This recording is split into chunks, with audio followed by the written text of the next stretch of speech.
Hey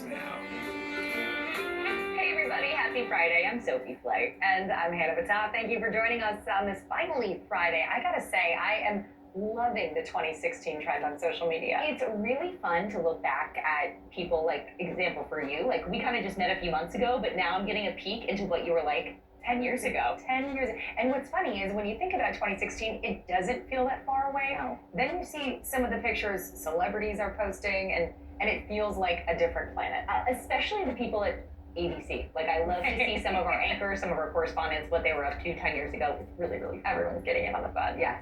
And we're going to get to more of that later, but we're going to begin this morning with the latest warning from President Trump over the heated confrontations in Minneapolis. As protesters continue to face off with federal agents enforcing a massive immigration crackdown, the president is threatening to invoke the Insurrection Act. That would send in the military to patrol the streets over the objections of Minnesota's governor.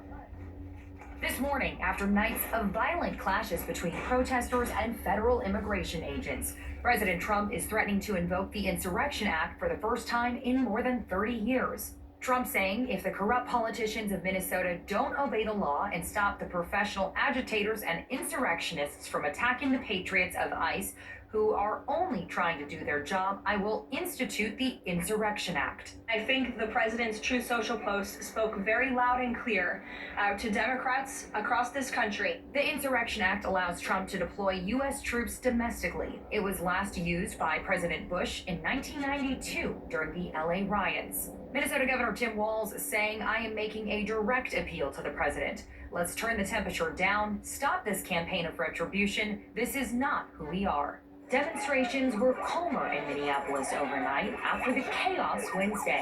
One family says 3 of their children, including a 6-month-old, had to be hospitalized after agents reportedly fired tear gas at their vehicle. The family says gas grenades set off the airbags, trapping them inside as gas filled the car. Me having to get my baby like mouth to mouth, and people like pouring milk all over my other kids. After bystanders helped open the doors, she says they realized their infant had stopped breathing.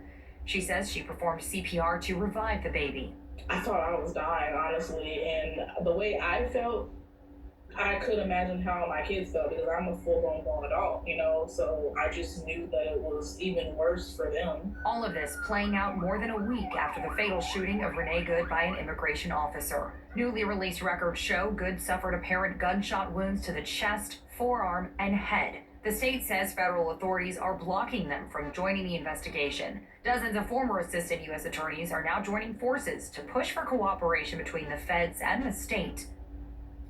The deputy U.S. attorney says there is no need for a civil rights investigation. Federal officials have described Good as a domestic terrorist, but her family's lawyer, who's also investigating the shooting, describes Good as a loving mother. President Trump accepted the Nobel Peace Prize medal